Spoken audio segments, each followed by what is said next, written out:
Jangan lupa like dan subscribe untuk video informatif lainnya.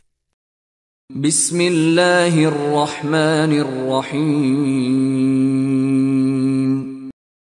Assalamualaikum warahmatullahi wabarakatuh. Semoga kita selalu dalam lindungan Allah Subhanahu wa Ta'ala dan semoga Allah memberkahi setiap langkah kita.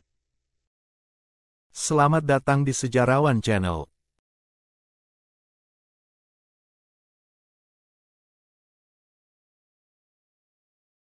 Selamat datang di Sejarawan Channel, di mana kami mengajak Anda untuk menelusuri jejak sejarah penuh kebijaksanaan dari masa lalu yang membentuk identitas kita hari ini. Pada kesempatan kali ini, kita akan menyelami kisah Kesultanan Islam pertama di bumi Nusantara ini, yaitu Kesultanan Demak. Kesultanan Demak berdiri pada akhir abad ke-15, diperkirakan pada tahun 1475 Masehi, di pesisir utara Pulau Jawa, tepatnya di wilayah yang sekarang dikenal sebagai Kabupaten Demak, Jawa Tengah. Demak menjadi Kesultanan Islam pertama di Jawa yang memainkan peran penting dalam penyebaran Islam di Nusantara dan sebagai penggerak transisi budaya dari Hindu-Buddha menuju Islam di Tanah Jawa. Pendiri dan Sultan pertama Kesultanan Demak adalah Raden Patah, seorang tokoh yang memiliki garis keturunan dari Majapahit dan juga berdarah Tionghoa. Raden Patah diyakini lahir dari lingkungan keluarga kerajaan Majapahit, meskipun ada perbedaan pendapat mengenai garis keturunannya. Beberapa sumber menyebutkan bahwa Raden Patah adalah putra dari Raja Majapahit terakhir, Prabu Brawijaya kelima, dengan seorang putri dari Tiongkok yang dikenal dengan nama Siu Banci atau Putri Champa. Menurut versi ini, ibu Raden Patah adalah seorang putri dari Champa, sebuah kerajaan di Vietnam yang saat itu memiliki hubungan dekat dengan Majapahit. Karena pernikahan antara Brawijaya kelima dan Putri Champa ini tidak diterima secara luas di lingkungan istana, Putri Champa kemudian meninggalkan istana dan melahirkan Raden Patah di tempat yang jauh dari pusat kerajaan. Beberapa catatan menyebut bahwa sejak kecil, Raden Patah tumbuh di lingkungan pedesaan dan mendapatkan pendidikan agama Islam.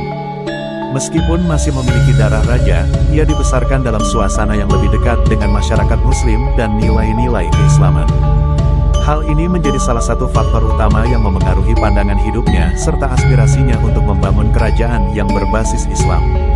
Setelah dewasa, Raden Patah pindah ke daerah Gelagahwangi, yang terletak di wilayah Demak saat ini. Di daerah ini, ia mulai membangun basis komunitas Muslim yang kelak menjadi cikal bakal Kesultanan Demak. Raden Patah mendapatkan dukungan dari para ulama terkemuka saat itu, termasuk para wali yang tergabung dalam Wali Songo, seperti Sunan Ampel, yang memainkan peran besar dalam penyebaran Islam di Jawa. Sunan Ampel adalah salah satu wali senior yang dihormati dan dikenal sebagai sosok berpengaruh dalam perkembangan Islam di Jawa. Sunan Ampel menjadi guru dan mentor bagi Raden Patah, memberikan ajaran-ajaran Islam serta nilai-nilai kepemimpinan. Pengaruh Wali Songo, khususnya Sunan Ampel, sangat besar dalam membentuk pemikiran dan wawasan Raden Patah.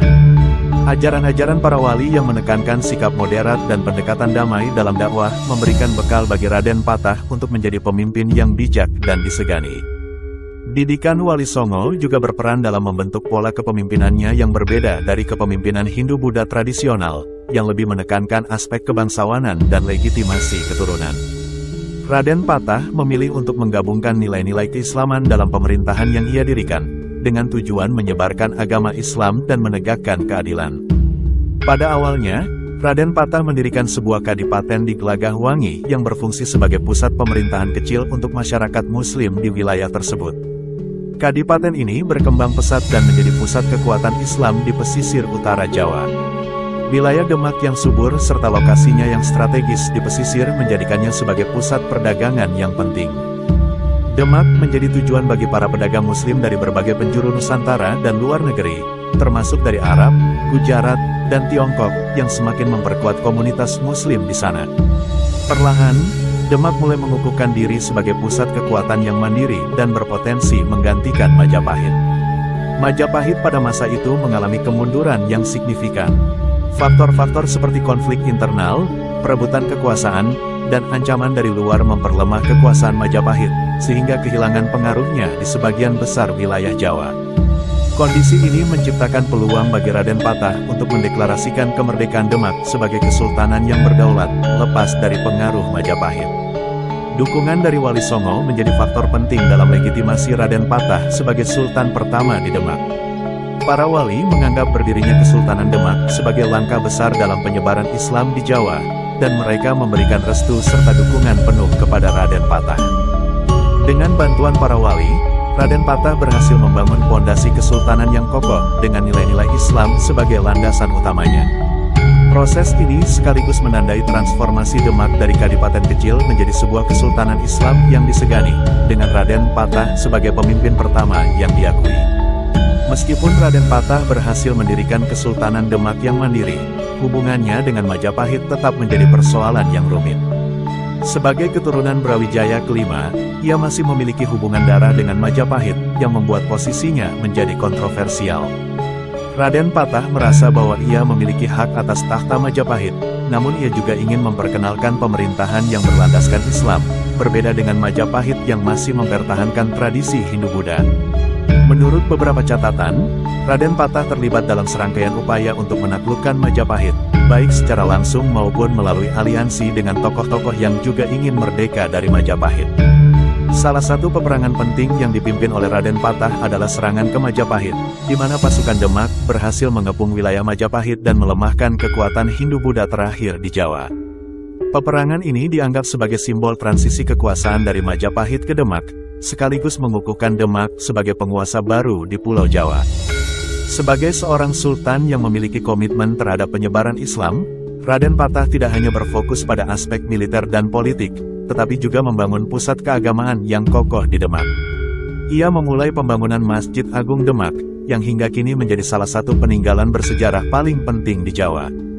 Masjid Agung Demak tidak hanya berfungsi sebagai tempat ibadah, tetapi juga sebagai pusat pembelajaran dan kegiatan keagamaan bagi masyarakat Jawa. Para wali sering mengadakan pertemuan di masjid ini untuk membahas strategi dakwah dan perkembangan Islam di berbagai wilayah. Masjid Agung Demak menjadi simbol kebesaran Kesultanan Demak, serta komitmen Raden Patah dalam memperkokoh pondasi Islam di Jawa.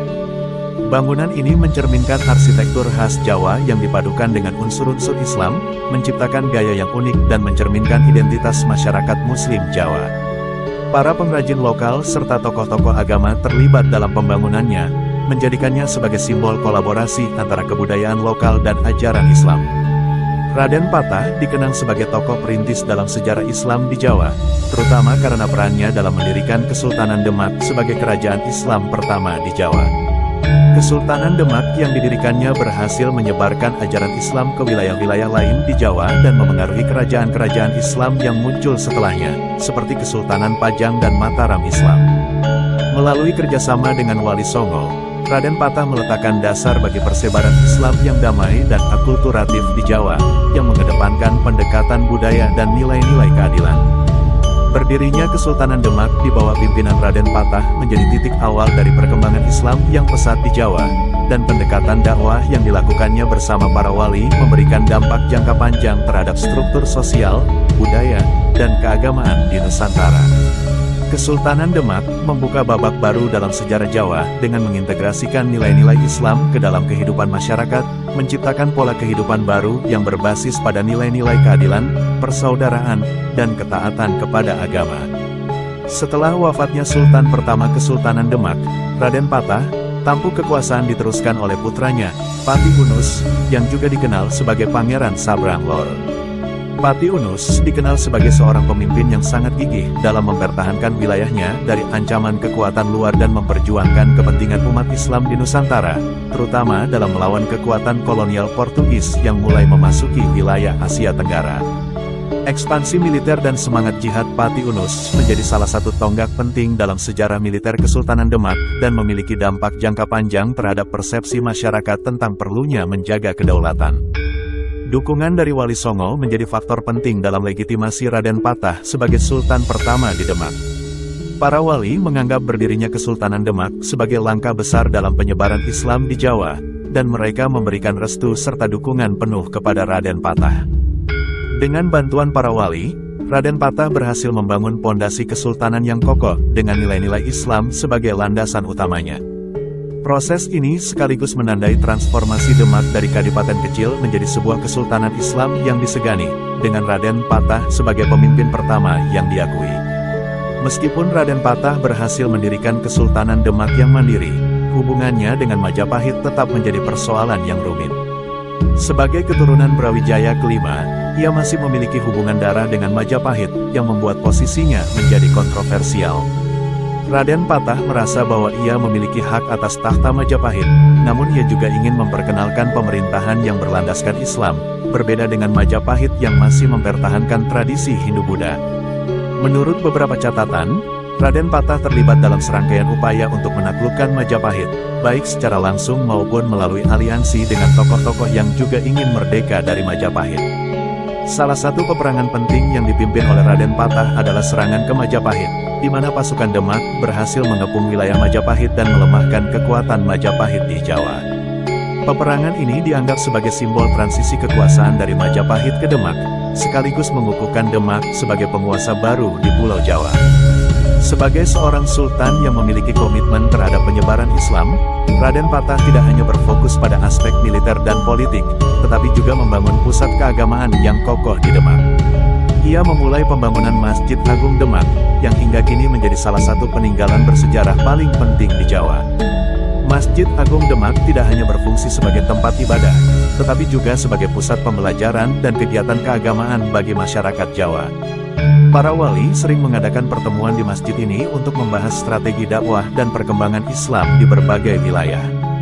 Pada masa kekuasaan Pati Unus, kekhawatiran muncul terhadap kehadiran Portugis di Malaka, yang berhasil direbut dari Kesultanan Malaka pada tahun 1511. Malaka sebelumnya adalah pusat perdagangan besar dan simpul penting bagi pedagang dari Arab, Gujarat, Tiongkok, dan wilayah Nusantara. Kejatuhan Malaka ke tangan Portugis dianggap sebagai ancaman langsung bagi kepentingan umat Islam di Asia Tenggara karena Portugis membawa misi untuk memperluas pengaruh Kristen dan menguasai jalur perdagangan rempah yang kaya di kawasan ini. Pati Unus, yang melihat penguasaan Portugis sebagai ancaman bagi umat Islam, segera mengorganisir pasukan besar-besaran dan melancarkan dua serangan ke Malaka. Pada tahun 1512 dan 1521, ia memimpin armada kapal untuk menyerang Malaka dengan harapan dapat mengusir Portugis dari wilayah tersebut dan mengembalikan Malaka ke tangan umat Islam. Sayangnya, serangan ini menemui kegagalan, karena Portugis memiliki benteng pertahanan yang sangat kuat serta persenjataan yang lebih modern dibandingkan pasukan Demak.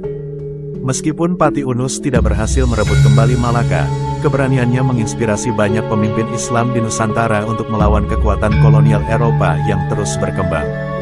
Kegigihan Pati Unus melawan Portugis membuatnya dijuluki sebagai Pangeran Sabrang Lor, yang berarti pangeran yang menyeberang ke utara, dalam konteks ini, ke arah Malaka. Ia dikenang sebagai sosok yang gagah berani dan memiliki semangat jihad yang tinggi dalam mempertahankan kehormatan umat Islam dan wilayah Nusantara dari ancaman asing. Setelah wafatnya Pati Unus, kekuasaan di Demak diteruskan oleh Sultan Trenggana, saudara laki-laki Pati Unus yang kemudian membawa Demak ke puncak kejayaannya. Sultan Trenggana dikenal sebagai penguasa yang bijaksana sekaligus pemimpin militer yang ambisius. Di bawah kepemimpinannya, Kesultanan Demak melakukan ekspansi besar-besaran untuk memperluas wilayahnya dan menyebarkan pengaruh Islam di Pulau Jawa. Salah satu langkah pertama yang dilakukan Sultan Trenggana adalah menaklukkan wilayah-wilayah di pesisir utara Jawa, seperti Tuban, Surabaya, dan Gresik, yang sebelumnya masih berada di bawah pengaruh kerajaan-kerajaan Hindu-Buddha atau memiliki hubungan erat dengan Majapahit. Wilayah-wilayah ini kemudian menjadi bagian dari Kesultanan Demak, memperkuat posisi Demak sebagai kekuatan utama di Jawa dan Nusantara. Salah satu ekspansi militer paling terkenal di masa Sultan Trenggana adalah penaklukan Sunda Kelapa, yang saat ini disebut Jakarta. Pada masa itu, Sunda Kelapa merupakan pelabuhan utama kerajaan Sunda yang menjadi sekutu Portugis. Portugis berusaha membangun benteng di Sunda Kelapa untuk mengamankan jalur perdagangan mereka dan menguasai perdagangan rempah-rempah yang melibatkan Maluku, Jawa, dan India. Melihat ini sebagai ancaman, Sultan Trenggana mengutus seorang panglima perang bernama Fathahilah untuk merebut Sunda Kelapa dari kekuasaan kerajaan Sunda dan Portugis.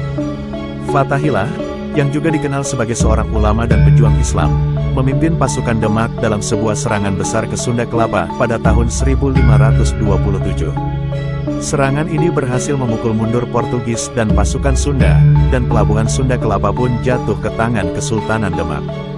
Setelah berhasil menaklukkan Sunda Kelapa, Fatahillah mengganti nama kota tersebut menjadi Jayakarta, yang berarti kemenangan besar. Kemenangan ini tidak hanya mengukuhkan Demak sebagai penguasa utama di pesisir utara Jawa, tetapi juga mempersempit ruang gerak Portugis di Nusantara. Penaklukan Sunda Kelapa oleh Fatahillah menandai awal dari berdirinya Jayakarta, yang kelak menjadi kota besar dan penting dalam sejarah Indonesia, yaitu Jakarta. Selain wilayah-wilayah di Jawa Barat, Sultan Trenggana juga memperluas pengaruhnya ke wilayah Jawa Timur. Ia mengirim pasukan untuk menaklukkan Kerajaan Blambangan, yang merupakan kerajaan Hindu terakhir di Jawa dan dikenal sebagai pusat perlawanan terhadap penyebaran Islam.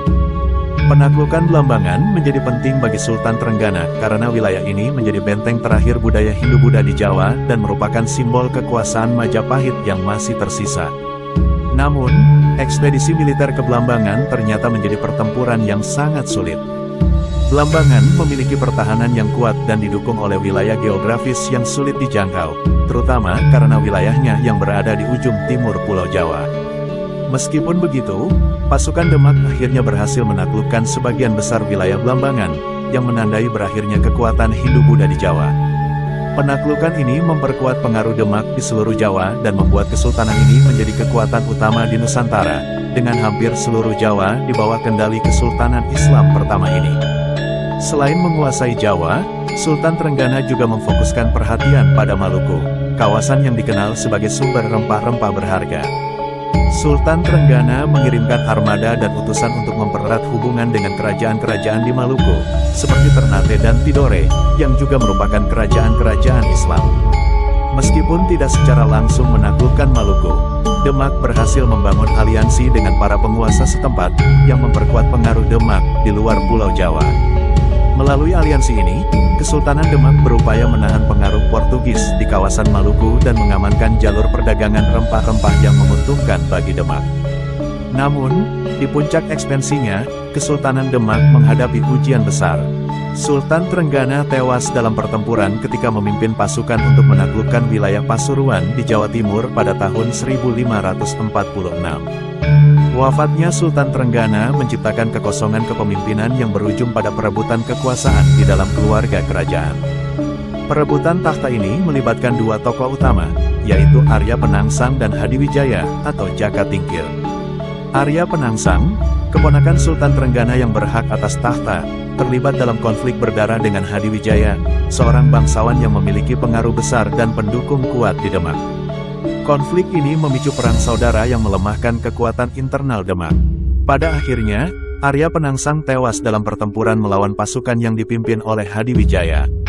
Setelah berhasil mengalahkan Arya Penangsang, Hadiwijaya memindahkan pusat pemerintahan ke Pajang dan mendirikan Kesultanan Pajang. Ekspansi militer Kesultanan Demak pada masa Pati Unus dan Sultan Trenggana menjadi salah satu momen penting dalam sejarah Nusantara. Demak berhasil membangun imperium maritim yang menguasai hampir seluruh Jawa dan berperan besar dalam menyebarkan Islam ke berbagai wilayah. Meskipun Kesultanan Demak akhirnya runtuh akibat konflik internal, warisannya terus hidup dalam sejarah dan budaya Jawa, terutama melalui tradisi Wali Songo yang mengakar kuat di masyarakat. Warisan dan pengaruh Kesultanan Demak meninggalkan jejak yang mendalam dalam sejarah, budaya, dan agama di Nusantara, khususnya di Pulau Jawa. Sebagai kerajaan Islam pertama di Jawa, Kesultanan Demak memainkan peran penting dalam transisi masyarakat Jawa dari tradisi Hindu-Buddha ke ajaran Islam. Warisan yang ditinggalkan oleh kesultanan ini mencakup berbagai aspek, dari agama hingga kebudayaan, serta politik yang memengaruhi perkembangan kerajaan-kerajaan Islam selanjutnya di Jawa dan sekitarnya. Kesultanan Demak tidak hanya menjadi pusat kekuasaan politik, tetapi juga menjadi pusat penyebaran agama Islam di Jawa. Raden Patah dan penerusnya bekerja sama erat dengan Wali Songo, sekelompok ulama besar yang berperan penting dalam penyebaran Islam dengan pendekatan damai dan akulturatif. Para wali, seperti Sunan Kalijaga, Sunan Kudus, dan Sunan Bonang, menggunakan berbagai cara kreatif dalam menyebarkan Islam, seperti seni, budaya, dan tradisi lokal. Pendekatan ini membuat masyarakat Jawa menerima Islam dengan lebih mudah karena tetap menghormati tradisi dan budaya setempat. Kesultanan Demak juga memainkan peran penting dalam menyebarkan Islam ke wilayah-wilayah lain di Jawa dan bahkan luar Jawa. Dengan dukungan Wali Songo, Kesultanan Demak memperkenalkan ajaran Islam kepada masyarakat dari berbagai lapisan, mulai dari bangsawan hingga rakyat jelata. Di setiap wilayah yang berada di bawah kekuasaannya, Demak mendorong pendirian masjid-masjid, lembaga pendidikan Islam, dan pusat-pusat pengajaran agama yang memperkuat fondasi Islam dalam kehidupan masyarakat Jawa. Melalui cara ini, Islam tumbuh menjadi bagian integral dari identitas masyarakat Jawa dan Nusantara secara luas. Salah satu peninggalan paling nyata dari Kesultanan Demak adalah Masjid Agung Demak, yang hingga kini berdiri kokoh dan menjadi simbol kebesaran serta warisan Kesultanan Demak. Masjid ini tidak hanya berfungsi sebagai tempat ibadah, tetapi juga sebagai pusat kegiatan sosial dan budaya Islam di Demak. Masjid Agung Demak dibangun dengan arsitektur khas Jawa, menggabungkan unsur-unsur tradisional dengan elemen Islam, menciptakan identitas budaya Islam Jawa yang unik. Masjid ini juga menjadi tempat berkumpulnya Wali Songo dan para ulama dalam menyusun strategi dakwah serta membahas masalah-masalah agama dan sosial. Selain itu, Masjid Agung Demak sering dijadikan sebagai tempat pendidikan dan pengajaran agama, sehingga menjadi pusat pendidikan Islam bagi masyarakat di sekitar Demak. Sampai saat ini, Masjid Agung Demak menjadi saksi bisu perkembangan Islam di Jawa dan menarik banyak peziarah yang datang untuk mengenang sejarah Kesultanan Demak serta para wali. Kesultanan Demak meninggalkan pengaruh besar dalam struktur politik di Jawa, khususnya dalam pembentukan kerajaan-kerajaan Islam setelahnya. Sebagai kerajaan Islam pertama, Kesultanan Demak menjadi pelopor dalam menegakkan sistem pemerintahan Islam yang kelak diadopsi oleh kerajaan-kerajaan berikutnya, seperti Kesultanan Pajang dan Mataram Islam. Penerus Kesultanan Demak, seperti Sultan Trenggana, berhasil memperluas wilayah kekuasaan dan memperkuat posisi Demak sebagai pusat politik dan militer di Jawa. Setelah kejatuhan Demak, pola pemerintahan Islam yang dirintis oleh Demak dilanjutkan oleh kerajaan-kerajaan penerusnya, dengan menerapkan prinsip-prinsip Islam dalam pengelolaan negara dan menjadikan Islam sebagai landasan etis dalam pemerintahan. Hal ini terlihat jelas dalam pemerintahan Kesultanan Pajang yang didirikan oleh Jaka Tingkir setelah keruntuhan Demak, di mana nilai-nilai Islam tetap dijaga dan menjadi pedoman dalam menjalankan pemerintahan. Kesultanan Demak, dengan bantuan Wali Songo, berhasil mengintegrasikan nilai-nilai Islam ke dalam kehidupan sehari-hari masyarakat Jawa melalui seni, tradisi, dan budaya. Para wali seperti Sunan Kalijaga dan Sunan Bonang menggunakan wayang kulit sebagai media dakwah untuk memperkenalkan ajaran Islam kepada masyarakat yang sudah akrab dengan pertunjukan wayang sebagai hiburan dan pendidikan moral. Mereka juga memperkenalkan tembang dan kidung berbahasa Jawa yang mengandung pesan-pesan Islam, sehingga masyarakat lebih mudah memahami nilai-nilai Islam dalam bahasa yang mereka pahami dan sukai.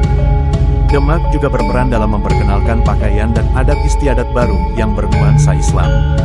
Misalnya, busana yang dikenakan oleh para penguasa dan masyarakat Demak mulai mengadopsi gaya pakaian yang lebih tertutup sesuai dengan ajaran Islam, tanpa menghilangkan sentuhan budaya lokal.